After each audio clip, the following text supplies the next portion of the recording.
Hello everyone, welcome to the Watch Poplars. Happy Thanksgiving. I give thanks to you, all of my followers. And I give thanks to this place here, because I can see out of it from my bedroom window all of my trees.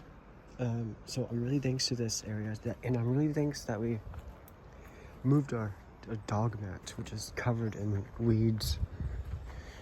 It used to be over here, and now there's a bunch of invasive Geranium Robertianum, but also the ivies and grass are coming out of it.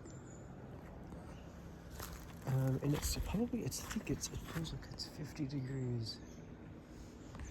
I don't know, but the sun is very warm. The sun is so warm, and the air, look at the air. The air is perfect for Thanksgiving. Now, you may be wondering, why on a smoky day is it the best time? Well, because, when the air is hazy, it's not actually smoky. I don't smell anything, despite, I think the air is odorless. I'm going to just say that, despite me recently recovering from a cold.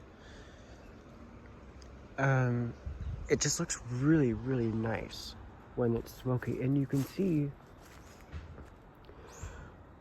there's something that looks like a red maple right here. On the other side of the valley, there's a red maple over there, and then below that, it might be a sycamore. I'm not sure. That orange one, there's a red one, orange one. I think the red one is definitely a maple. Knowing maples. I missed. So our neighbors here have a row of dogwoods here that are really nice, and some maples. But here, I wanted to show you an update. When was the last time I showed you? It was like in early November, I think. But it was at night. So anyway, here's an update during the day. And there's my Chinese mustache. It just almost peaked. I think it might be peaked in a few days. I'm just waiting for it to lighten up, the color. Because, it's still transitioning. The leaves are still kind of dark. They still have some hints of green on the undersides, especially where the coldness has not touched yet. I'm gonna conclude that, no, not the video, but I'm gonna guess that, I don't think there's not a ton of a difference from where my trees are here to where they were over there, to make them lose their leaves later, but I think it's the weather. I think it is the weather.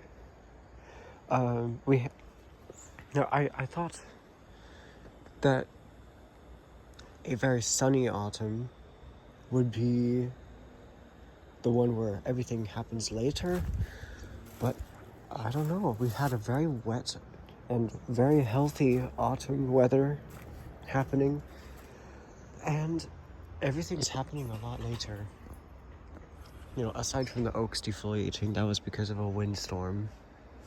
Although, if there was no wind at all, from a month ago to now, they would be all brown, and they would be like rust colored right now. They would be a lot better looking than they are now. But we've had 2 wind events in November, and they knocked all the leaves off. But there's just a few days left until December, and autumn is nowhere close to being done. And, especially because, our apple tree is still green. It's only just starting to get colors. The mulberry is still green. I got still flowers here. On the campanula. And, yeah. So, and it's also interesting, I don't know, just randomly. I mean, I've taken pictures of fall colors, like, at all the different times that they happen in previous years. So I was like, well, I already know when the first fall colors and the latest fall colors are. So I'm going to this winter, I'm going to take pictures of the latest fall colors and the earliest spring scenery. And in the next year, I'm going to take pictures of the scenery that makes our winter seem the longest. So like the earliest fall colors and the latest spring scenery. Just random stuff. But I think it is time that soon I take a picture of I take the autumn picture of my raspberry, soon to be, accent plant. I don't know, maybe a bonsai, I don't know. They probably can't form a bush or tree. These are just the canes that die back every winter. I don't know how that's gonna happen in this climate, because these are the blackberry, the raspberry that grow in Yosemite. I got them from seeds. But they do get fall colors. I mean, I thought they were gonna stay green. That's what I feared. They were gonna stay green for the whole winter. There's what is this? Is this a toad flax? No, I don't know. There's the seeds. So I realized that somehow maybe I collected a seed from this in like spring. Because there's a lot of this stuff at my college planted. I don't know where it's native. I'm gonna guess. I don't know. I'm just like so familiar with plants, and like the leaf textures is the same as a leaf texture of like multiple genuses in the sunflower family, which are from South Africa. So I'm not going to assume that this is from South Africa, but this looks very similar to a plant. Osteospermum is the genus, or Osteospermum is a sunflower relative from South Africa, but it's not the marigolds. I forgot. But they have leaves like this. They're kind of like oak-ish like leaves. Very, very subtly oak-like. I don't know, but I have this member of the mint family, and it's very fragrant, but like sometimes like I smell a little bit of this and it smells like marijuana, but if it's too strong, it doesn't smell like marijuana. It's an unpleasant surprise, but also this started as a little tiny seedling that grew next to one of the nursery plants when I was taking horticulture. I had to pull this out of a pot that, one of the plants being sold was growing in, so I put it up in a wet paper towel and took it home out of curiosity, and this is what it became. I don't know what it is called, but it is a member of the mint family because it has a square stem. It had the same flowers. It smells very fragrant, but I don't know if it's an herb. The seeds are black, And that's just like the catnip seeds, which are... There's catnip seeds in here. Oh yeah, there. They're in there. Also, speaking of the catnip, it is getting some nice fall colors. And it is, at the base of it, it's starting to grow back, as it does at this time of year. Oh, I think I need to water this pot. I mean, not that I'm gonna keep this. You know, the mullein, I don't need it. I don't need this tea. I don't need to make a tea out of the flowers. I'm not interested in herbalism. But I guess a sign that it is dry in here is, for some reason, the plant with the downy foliage is wilting first before the grass without any fuzz on it, as grasses don't have any fuzz. Only on the stems and maybe on the leaves. But the only one I know is that does that is an annual for some reason. But that is dry. I haven't watered my trees in a while. See, the moss is starting to dry up on here. My cottonwood is just starting to get fall colors, and my dawn redwood has peaked. It is nice rust colored. The ash, it got attacked by some kind of white mold, and you can see it here. And it rubs off on if I rub it off with a dark fabric, you can definitely see the white mold on it. No, I'll just keep it sprayed with soap and water next year. And this little apple tree is getting fall colors. I don't know if I'm going to keep it, but I know I'm going to certainly keep that photo of the apple tree in Yosemite, because that's, if I do want to have an apple bonsai at some time in my future, I will definitely use that photo as inspiration. Here, I don't know, maybe I could keep a little tiny lawn in this little container here. I might choose a different one because I just took this out of the kitchen. But, you know, I could have the lawn in one of these little containers I found in the creek. But if this is Kentucky bluegrass, it's very invasive.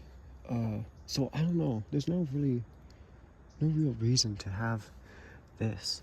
But I have my wild things here.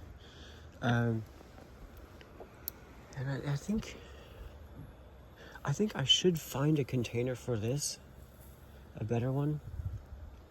And it could be one of the little, you know, it could be the blue one. This plastic container here that's starting to fall apart. That doesn't actually sound like plastic. I don't know what it is. It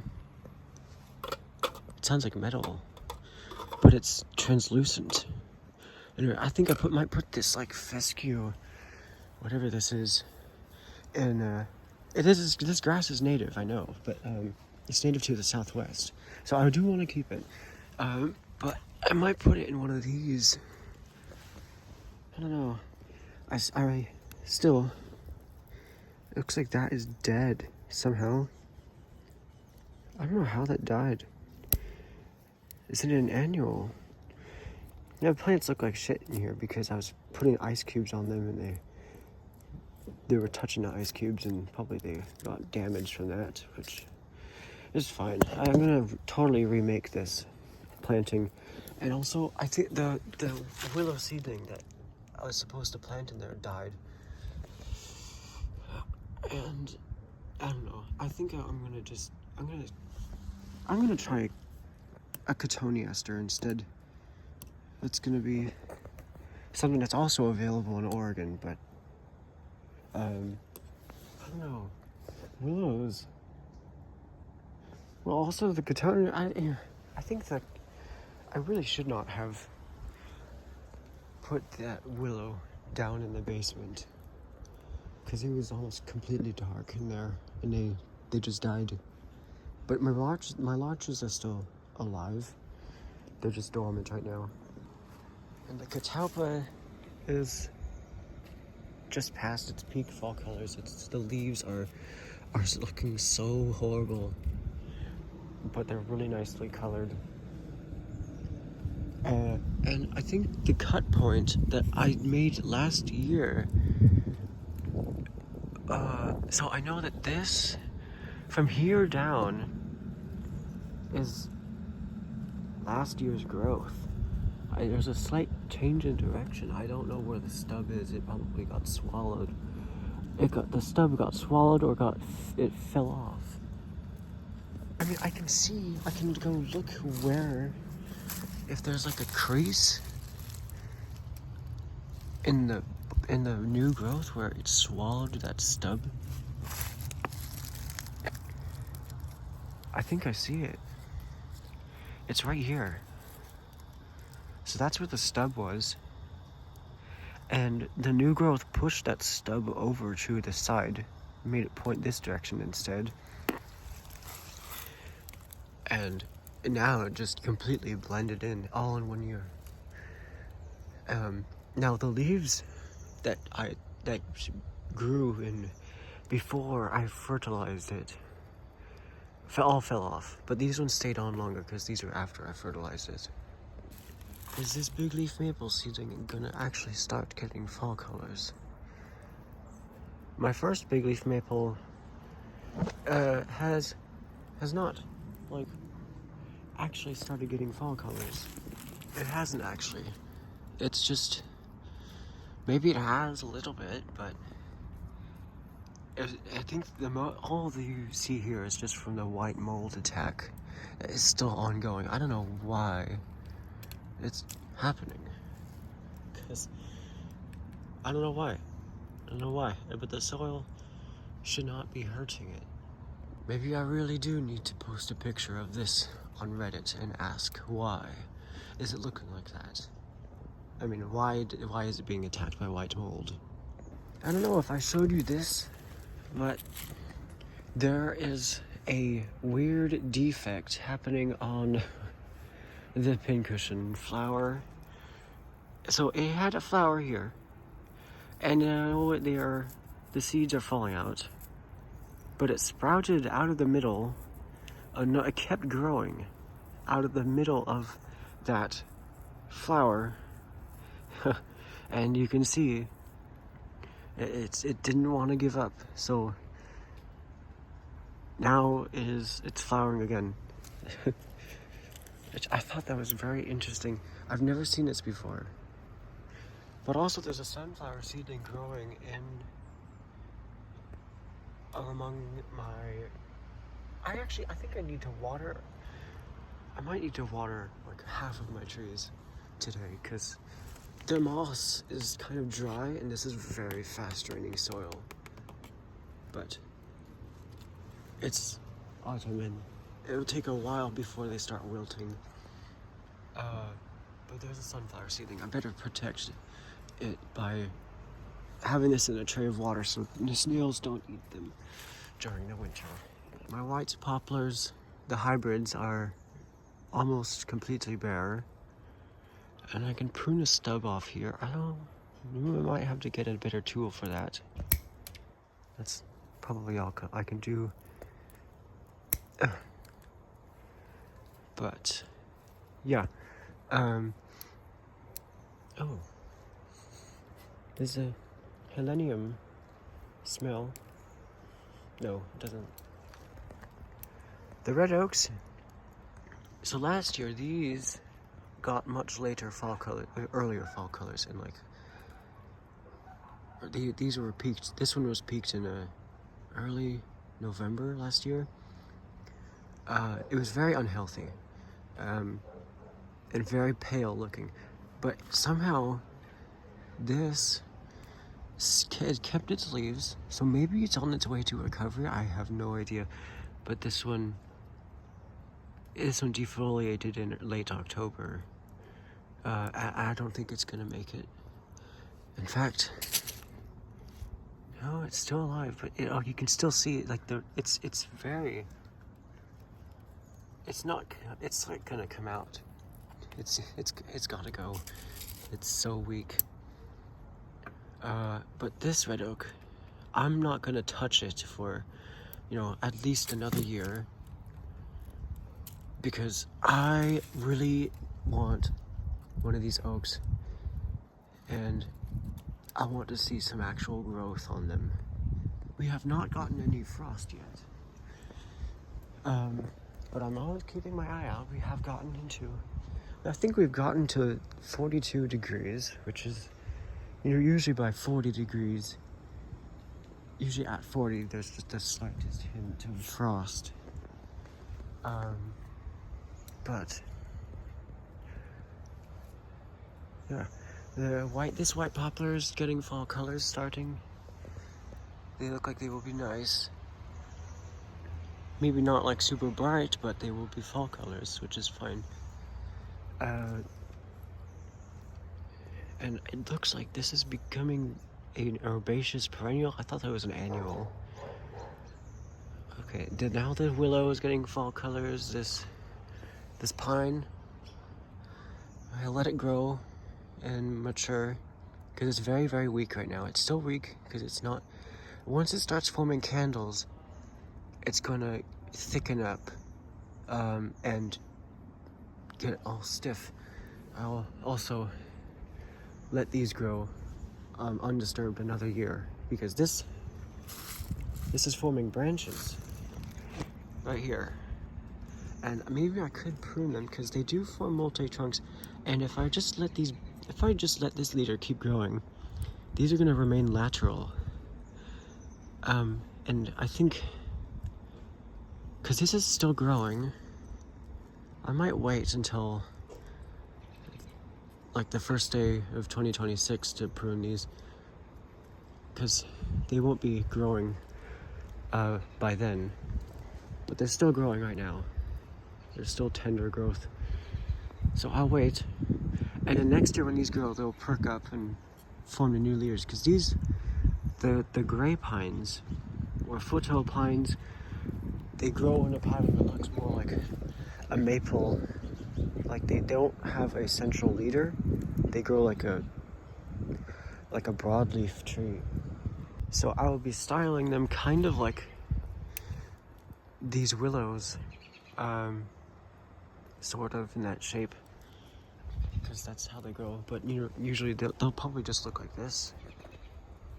And then from the side they sprout the horizontal branches. And these are the oaks that are growing here. And I don't know, I think by the time these are almost completely bare, these are getting peak fall colors.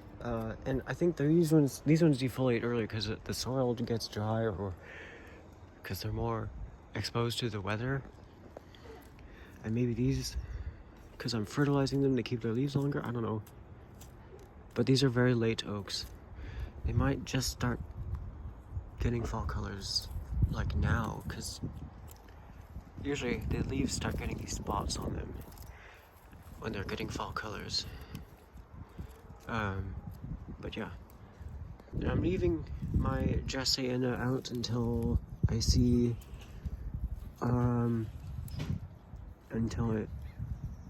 we get to 40 degrees, and then I'm bringing it inside for its spring, and then I'll keep it inside until it warms up. Next year, I am very excited to start a Toyon bonsai, because it sprouted in here on its own, and it's germinated in here, I think in 2023, and it has an aerial root, because it's so dark in there, that it decided to sprout an aerial root. I don't know if you can see. There's an aerial root down there. So it is strange. Yeah, like at the end of December, I'll prune all of these back to the ground. And I'll transplant the meadowsweet, the spirea, into a different container, and just prune And also transplant this and just prune the rest down. Because next year, I think I'm just going to let the willow herb do its thing. I'm not going to like remove any side shoots. And I think just this year, because I know the ZZ plants can tolerate being inside the whole year. They can tolerate very little temperature change. They don't need much of a dormancy period, but they can tolerate down to zone 9. So, but I do think I will give these a little bit of protection. I'll give them the same protection as the, maybe a little bit less protection as the Dracena, because that one actually almost died. And this, well, I've never tried growing this. It looks like there's multiple individuals in there. It's possible I can transplant them, but I'll have to do that inside because it's warm inside. My weeping willow has just started getting fall colors. Just started. And this is the growth that came out like after I returned home from Colorado, because it looked almost dead when I came back. I do like this time of year with the willows because they get the red twigs and it looks really nice. The same, because the poplars are in the same family. They do the same thing. Actually, I think a lot of the plants I have, like, there's not just those, but there's other ones that as the ones that got late, anything that was growing in the autumn also had red twigs. This is in the honeysuckle family. Except this one, I don't know about it. I mean, I defoliated all of the upper leaves to make it get fall colors earlier. The first leaves, the yellow ones were the very first ones. And the green ones came out after I came back from Colorado. And the reason why I do this to the willows is because they get extraordinary late fall colors.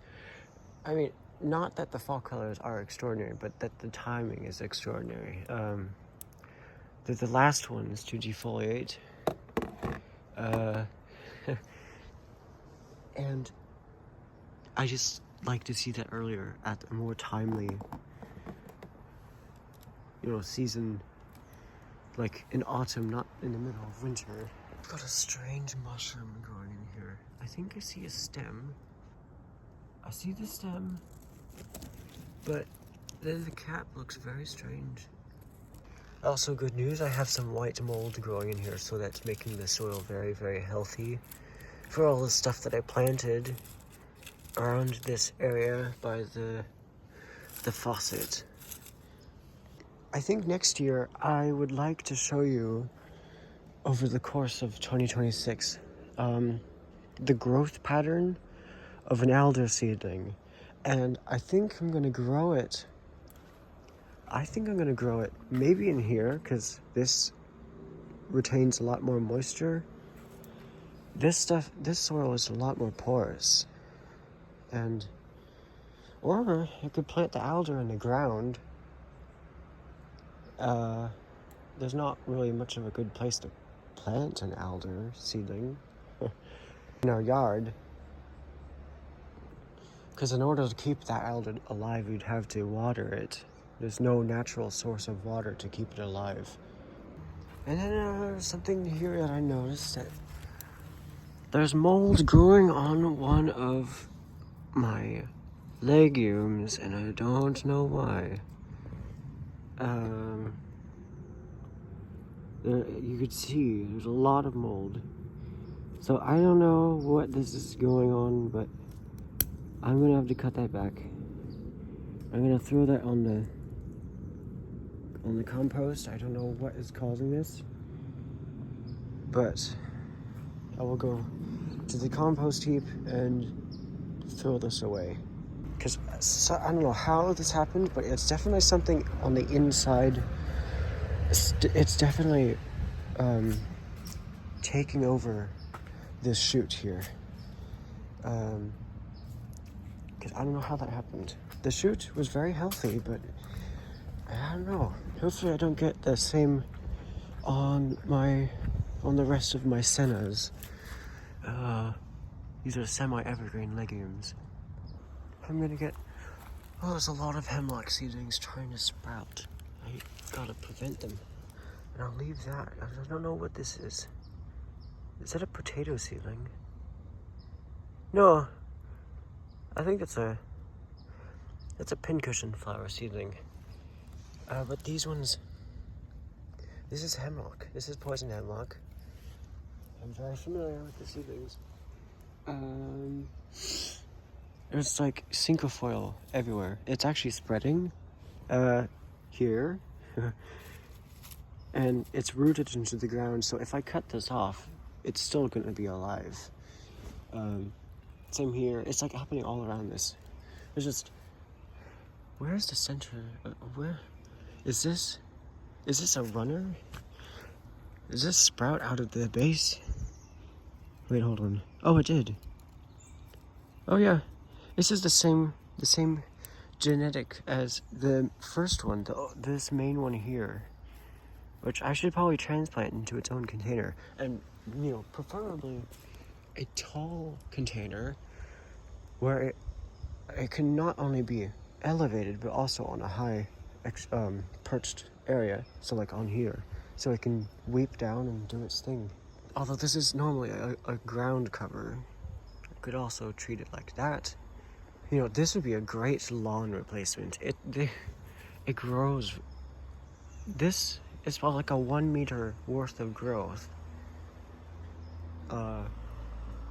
in 1 year. So that's pretty nice. All of the stone fruit are getting late fall colors. I don't know if this is a spruce. I think it's a spruce.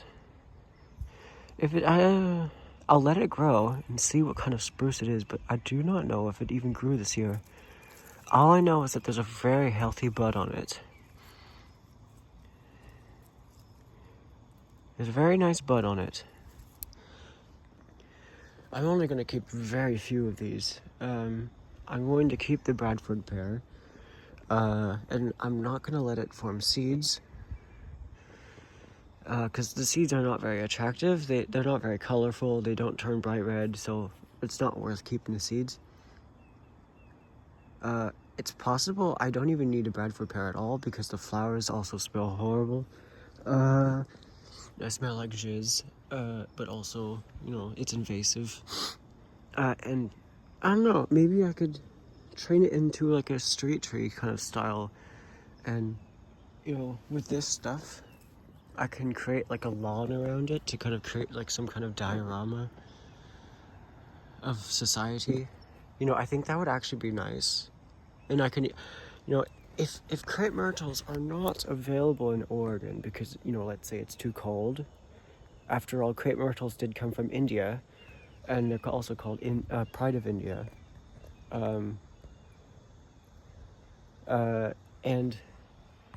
crepe myrtles are technically subtropical trees. And so, but anyway, they're so overplanted. They're so overused in landscaping. I got to create like some kind of diorama about society and landscaping industry in America, and how flawed it is. You're probably like, I don't know how I'm gonna do it, but I'm gonna do the research. I'm gonna ask Google if crepe myrtles can grow in Oregon. Because I know Bradford pears can. I've seen them in Oregon. And I've seen them near the Great Lakes. They're very hardy. But I'm gonna do something with these overused, non-native species, and create something that represents the state of American landscaping. I guess quickly right now, I think I'm gonna defoliate the ones that I don't plan on keeping. because these are not native. All of these are not native. But I think I'm just gonna keep this one, because I started this from a seed, and it's developed so much this year, so much that I think it's actually too much development. Too many branches all in 1 year, so I think I'll have to cut back some of this ramification. I can see my breath this year, it's very cold. Because these branches are quite weak. They're also very lateral, and I don't want to have lateral branches yet. I'm not going to keep this one. I don't need, because most of these I really don't need, because there are so many of these growing in Oregon. There's actually more of them growing in Oregon than there are here. So I think I'm actually fine getting rid of my plum forest, because, well, and I don't need to style these as, I only stocked up on these a lot because I thought they were native. I thought they were the North American native plum, but they're actually not. So I got this one, these, styles baobabs. I'm gonna start another one of these when I am in Oregon many years from now. And I'm gonna make sure that my channel still exists then. And my channel is gonna be alive for over decades. I'm very excited. I'm very motivated to keep it alive. And yeah, I'm very excited. I have lots of dreams and passions. You know, sometimes I wonder if I don't have, this could possibly not be a Bradford pear, because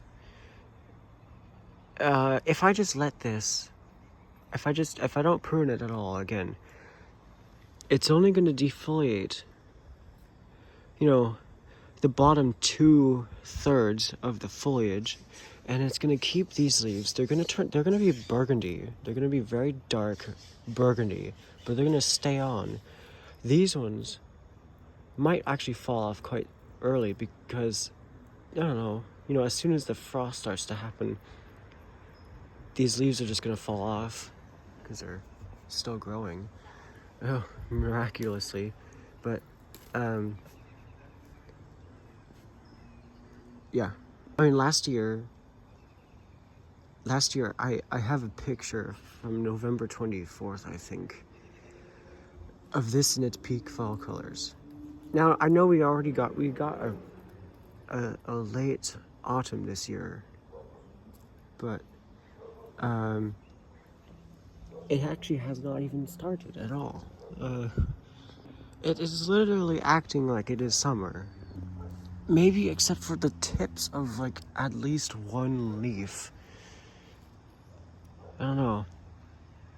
But I do think I would like to, I'm comfortable keeping this. Because it's something different. I've never seen a Bradford pear bonsai. There's a lot of trees I have that I've never seen or heard of for bonsai trees, and that's what excites me. That is what intrigues me to start those species for bonsai. I wonder if my poppy, you know, poppies are an annual, and my poppy is, it's growing very strongly, and that makes me wonder if, you know, out of luck, if this is gonna survive. And I mean, this didn't bloom. I had one flower bud in May, and then it got weak. It got too leggy, and then it fell over and broke, and that part of it died. So maybe I'm gonna have better luck, and maybe it'll flower again. Now, this coyote bush seedling here, this is 2 years old. Is it from cuttings, actually. This is a cutting. I could keep it. However, you know, there's coyote bush saplings all over this little area. So I could dig one of these up. These are the ones that actually grow like taller. Because the cutting over there is one that grows lower. It's like more like a ground cover.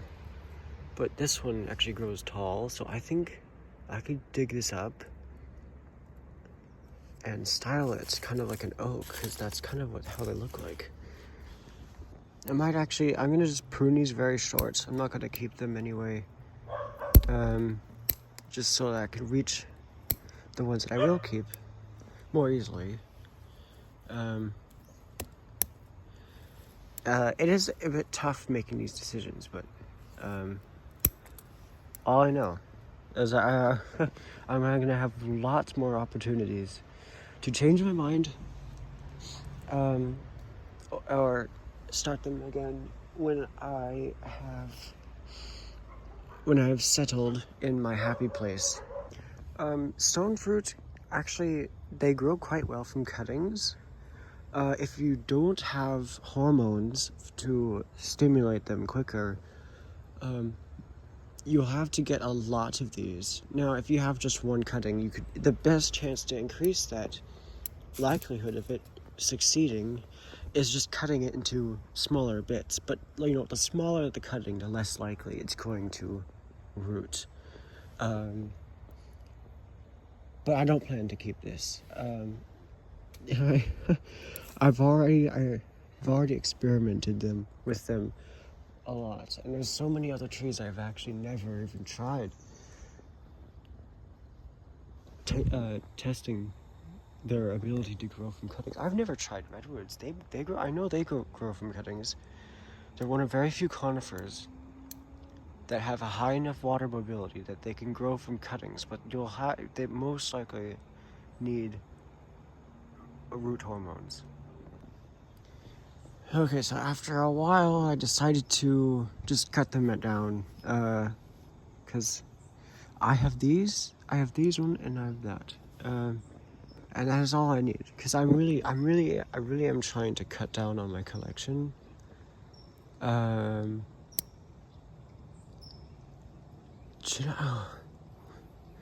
Okay, so I don't know. I don't even know if the Bradford pear is gonna defoliate this year, because somehow, it's not even getting fall colors yet. Not even the very first leaf it sprouted this year. In late January. Some of these leaves, the first leaves, this leaf here, this leaf came out in early February. So, maybe some of these leaves might have been from January. The very first tiny leaves. God, I don't know. Look at all the pincushion seedlings. I don't know. I mean, if they survive the whole next year, it's gonna start invading. So I might have to stop growing these. And there are catalpas planted in Oregon, so I don't know. I'm having lots of fun. I think I'm gonna style this. I'm gonna keep this one, and because it obviously, look at the root, look at the base of this. Look at my fingertip. I could style this as a baobab, and it would look fine. I'll just defoliate these younger ones because I'm not gonna keep them. They might actually be fused to the big one. And I have the Yosemite dogwoods. I'm definitely keeping those. Pacific dogwoods, I don't know. They're really nice. I'm sure if I hadn't repotted these or transplanted or disturbed them like earlier last month, they would probably still be very green. But I think I'm gonna just keep this one. I'm gonna style it like a baobab. I'm gonna cut it way back, and I'm gonna just let it grow unrestricted once again, and build a lot of girth in the round linden trunk. Plus, it's native to North America. These are native to the South. I could show you my succulents, but they haven't changed a whole lot, and I don't plan to do anything to them until almost next summer. So I think that is it. And that is all for today. Thanks for joining me here among the watch poplars.